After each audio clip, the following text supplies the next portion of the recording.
Hi, man. Peace. So, brothers, I have a series that I'm currently doing on my channel that some of you may have seen called The Mama's Boy Problem. And the reason why I started that series was because of the rather inordinate infatuation that the so-called black male has with his mother and vice versa. Why do I feel the need to highlight that? It's because it's very clear to me that the mutual over-infatuation that both parties have with each other is stopping the so-called young black male from assuming the element of kinghood or the ruling class mentality that he's going to need in order to transcend the BS in this society. Brothers, please understand something. The rapport between the woman and her son, particularly from infancy, is probably the strongest bond that we see anywhere in the fleshly world. In nature, whenever you see a mother protecting her child, especially her male child, that is the most ferocious that you'll ever see her. The vast majority of bear attacks in the woods are due to the mother bear believing that her cubs are in danger. And of course, that connection between the fetus and the mother starts in the womb, where they're connected by the umbilical cord. And then when the child is brought forth, the child is suckling on the mother's teats. That also forms a psychological and spiritual connection between the child and the mother. And it resonates even into the educational field. Why do I say that? Because even in the scriptures, the term milk is used as a metaphor for knowledge. Why is that? Because you suckle at the breast of the mother. You gain nourishment. That's where you get the term alma mater from. When you graduate from high school or college and you go back, you refer to it as your alma mater. The term alma mater means nourishing mother. Like the goddess Hathor, she was always depicted as the cow goddess. What was that meant to represent? She is the giver of knowledge. So the point being is this. There's a very thin line between loving your mother and worshiping your mother. And the so-called black man has overstepped that line, and there are a myriad of reasons for that. Number one, this society is governed according to Thelema, is governed according to the veneration of the mother goddess. And therefore, they have taken the so-called black male out of the home. And because so many brothers no longer have a ruling class mentality, they don't know how to reinstate themselves in their rightly place as the head of the woman. But that is the natural state of the man, to be the head of the woman. So it is inordinate to look at the woman as your head, even if she's your mother. When you come of age as a man, you're not supposed to look at your mother as your head. You're supposed to look at her as a loved one who has your best interest at heart. She's more of an advisor than your head. When your mother calls you up and she says, son, I need you to come over and help me with such and such, then you do that, of course. That's your role as a son. You love your mother, you honor her, you respect her, but you don't worship her. Why am I saying all this? Because as we can see here on this panel, you have here Mr. Stephen Jackson, Mr. Ray Lewis. You also have Colin Cowherd, who is the Caucasian man, second from the left. And you have every internet revolutionary's favorite overweight pundit, that being Mr. Jason Whitlock. They're going to talk about Mr. Lamar Jackson, who is an incumbent NFL quarterback out of the University of Louisville, who decided that he's going to make his mother his manager because he does not want to have to give a portion of his money to an agent. The reason why I use this conversation, even though it dates far back, as you can see, the date is February 28th. I haven't had time to make a video about this, but the conversation was so good and so nuanced, I knew that it was going to be something that I would cover because it dealt with a series of issues in the so-called black community regarding the difference between loving your mother and venerating her. It's a major problem. But anyway, they're going to talk about it, and I'm going to chime in. Well, issues of family and money are hardly limited to the NBA. Lamar Jackson arrived at the NFL Combine today, where reportedly he's opted to forego agency representation, instead choosing to be represented by his own mom. Whitlock, I don't think you like this. You think he's going to regret this decision? Before Whitlock speaks, let me say this. I'm not going to castigate Mr. Lamar Jackson for choosing to make his mother his manager. That is as long as he has a long-range plan to either make sure that his mother is informed and educated on how to properly manage his finances, assuming that she isn't. Who knows? She could have a financial background. If she does, great. Keep it in the family. If she doesn't, and you just want to entrust your mother with your finances and with your investment portfolio or what have you, just make sure that she's getting proper schooling so that she does not do you a disservice, because involving your family with money is a very quick way to cause a separation in your relationship. So I hope that he's considering all these things and that he's just not divesting this level of financial power over to her because she's acting as his Lord and Savior, as so many mothers do in this society if left unchecked. So once again, this is a very nuanced discussion, and that's why I always try to convey to brothers the importance of understanding nuance. Any fool can recognize black or recognize white, but can you recognize and understand and distinguish the different shades of gray? That's what it means to be a king. You have to understand discernment. Yeah, I think that this is an indication that, he's too close to his mom. Oh, that's a high possibility, especially if he was raised in a household without his mother. And as you can see in the background photo, he is a spitting image of his mother. And not making, you can be too close. Again, you absolutely can. And Whitlock is going to, and look, Jason Whitlock is a polarizing force on the internet with many of these little silly woke internet revolutionary Negroes who want to call everybody a coon. And I always address them on my channel because they disgust me. They disgust me. They're like an infestation. They're mad at the world because they're too cowardly to acknowledge or admit or even understand that the reason why they're so upset is because they want the Caucasian man to validate their existence by giving them a hug. That's why everything that occurs in society, they always say, how come I can't do it? The white man does it. It's like a little brother or sister who's upset with their mother or father because their older brother Jimmy gets more favoritism than they do. Sound like a little bitch. That's how a lot of you internet revolutionary black dudes sound. Let me rewind it back a little bit. I regret this decision. Yeah, I think that this is... Look at the brother. He's literally a spitting image of his mother. I can tell that, that their relationship is probably a little bit too close. There may be some Kevin Durant, Wanda Durant vibes going on here. This is an indication that, he's too close to his mom and not making... Yeah, you can be too close. Again, I can't never be too close to my mom. You can be... I hit you with the Scooby-Doo. You can be too close to your mom and... Now you see the two mama's boys, they're already getting upset. Steven Jackson and Ray Lewis. Ray Lewis goes to church to try to throw off some of that feminine energy that was imbued upon him by his mom. That's why he got so caught up in football and also in the church. You'll find that many people who have addictive personalities, they can't control what they're addicted to, so they'll try to offset their addiction to one thing by becoming addicted to something else. That's why you hear Ray Lewis, and he has a Messiah complex, Ray Lewis does. He has a Savior complex. He got so caught up in the church and in football to try to fabricate, to try to simulate what he thought he would have gotten from a dad. So he's still missing that. And Steven Jackson, nothing against the brother Steven Jackson. He's done very, very well for himself. But anybody who's followed Steven Jackson's career could tell that he came from a home that was overrun by feminine energy. And no disrespect to the brother Steven Jackson, but he's gang related too. I know that for a fact. So a lot of times brothers join gangs. That's another reason why brothers join gangs, is to try to offset a lot of the feminine energy that they were subjected to as a child. And not step up as a full-grown man and take control of your situation. It happens all the time. It's an issue in our community. Thank you, sir. Thank you, sir. Thank you, Mr. Whitlock. Let me rewind it back again. You can be... I hit you with the Scooby-Doo.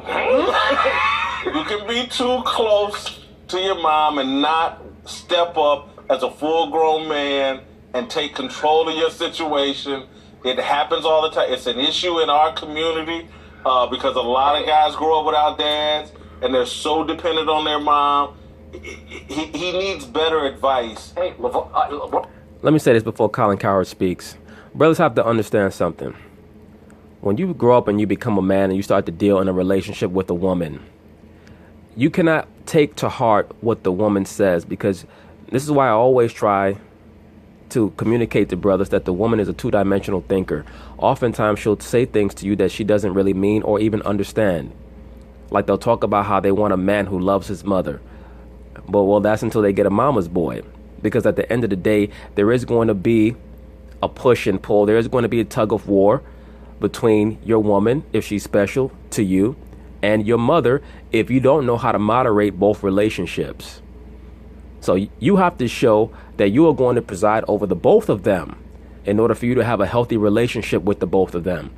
Because if you allow them, your woman and your mother, they will both, on either side of you, pull you apart and destroy you if you don't moderate the both of them. One of the criticisms of Lonzo Ball was like his dad always did the talking for him. I mean, there is some. Yeah. Now, if Lonzo had been in the league 10 years, we wouldn't say that. But I've heard more people, I'm not one of them, but I've heard people say, Lonzo's not his own man.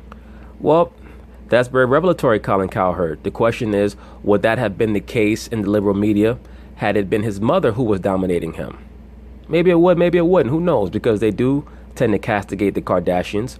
But that situation's a little different. Number one, because the Kardashian clan is all women or predominantly women, and they're also non-black, so-called black. So as we know, there's always additional scrutiny on the so-called black man and who is controlling him if it's not a woman.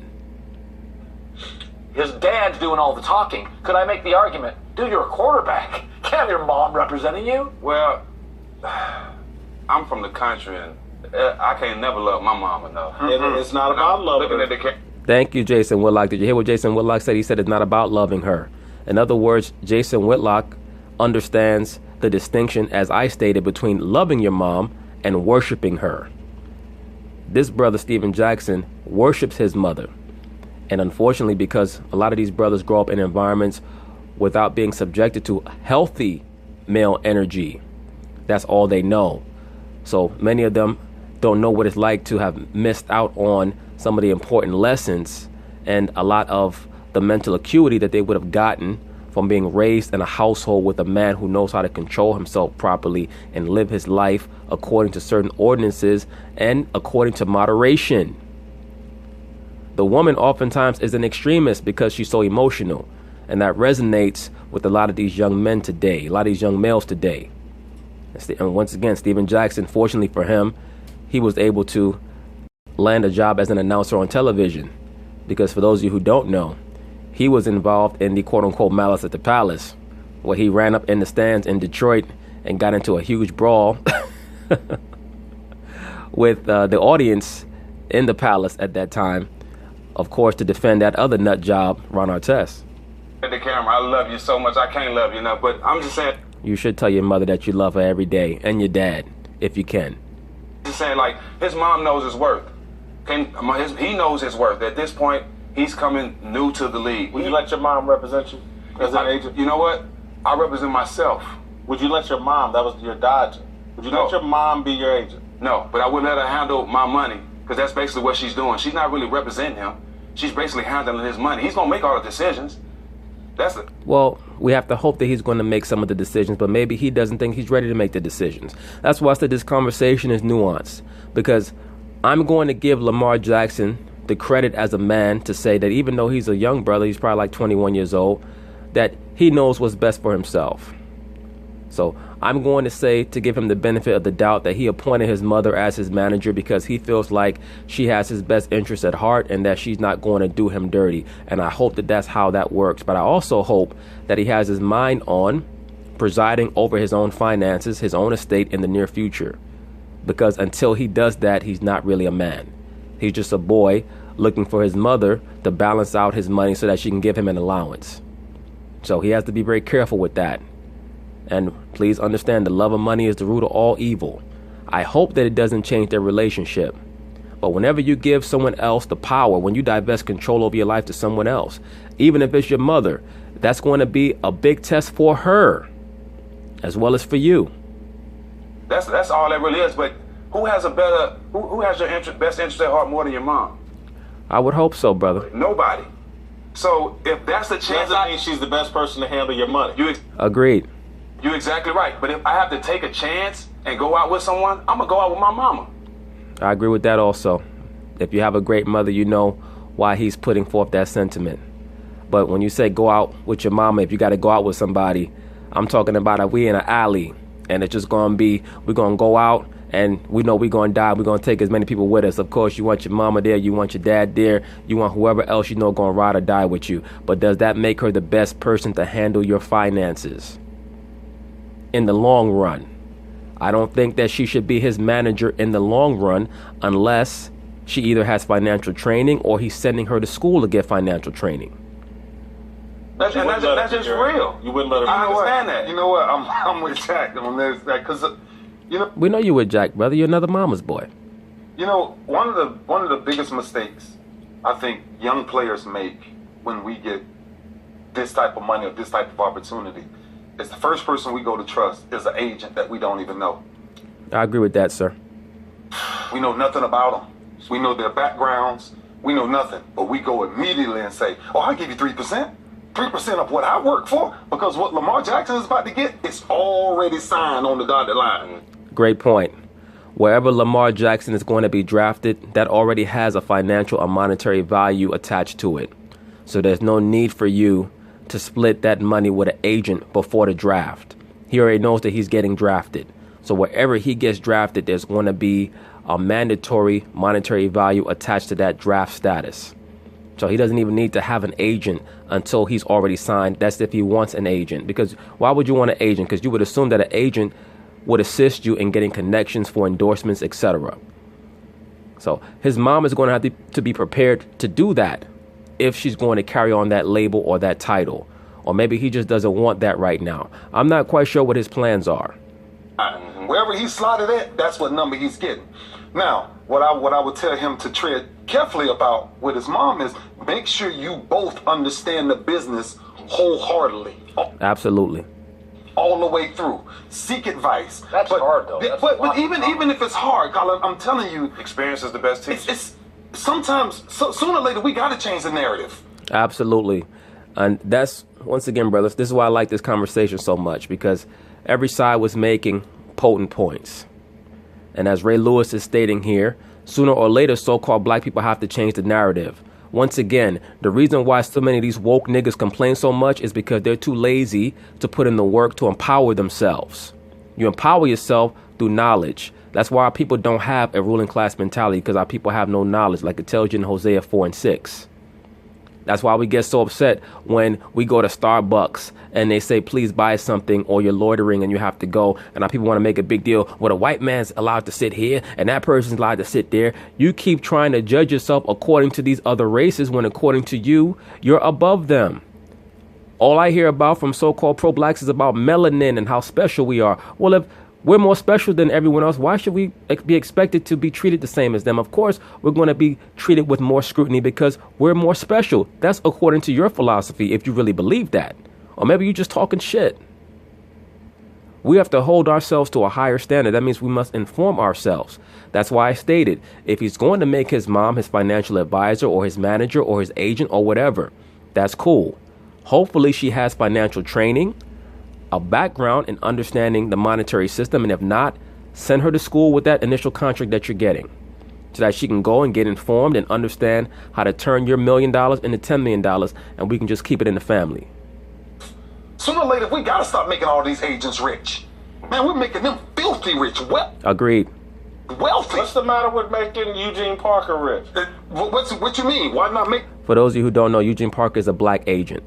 my mama wealthy? Same difference. Same difference. If we all go through the education process together, it's one of the things that I'm starting to teach now in a lot of business about financial literacy, about understanding what your money means for you.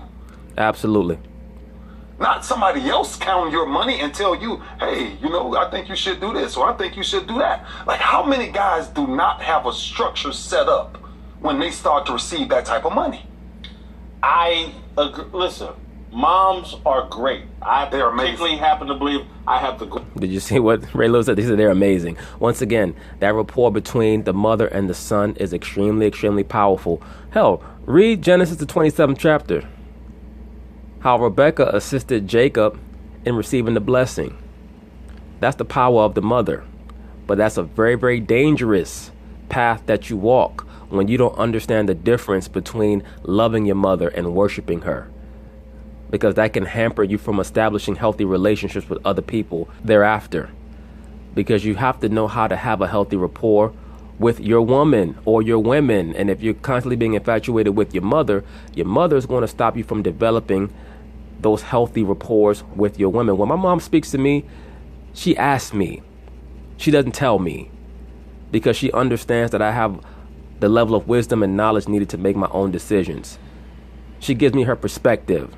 She doesn't give me a declaration. The greatest one ever invented. So, but as an agent, as a financial advisor, as you know, there's preparation that goes into that. And I'm gonna go real big picture here, because this is, and I wish we had more time to talk about, because this is a black issue.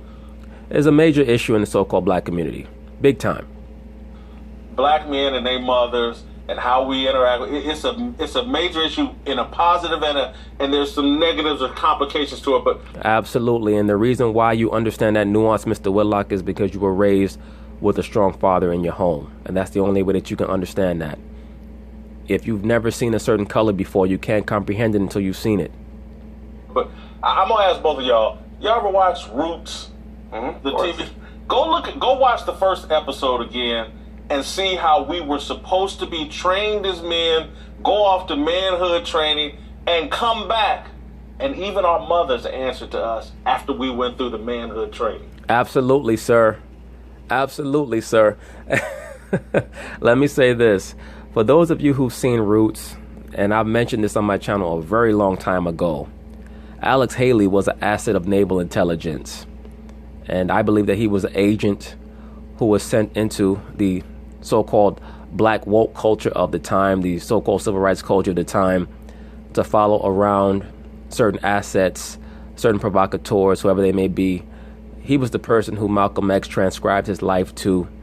But yes, Alex Haley was an asset of naval intelligence.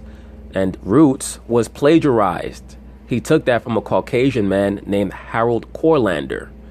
The Caucasian man, Harold Corlander, wrote a book called The African.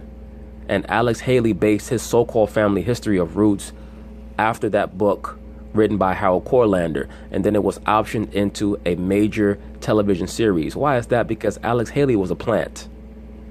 Okay? He was a plant who was basically hired to help promote the blacks all come from Africa theory, which was heavily pushed starting in the 60s into the 70s.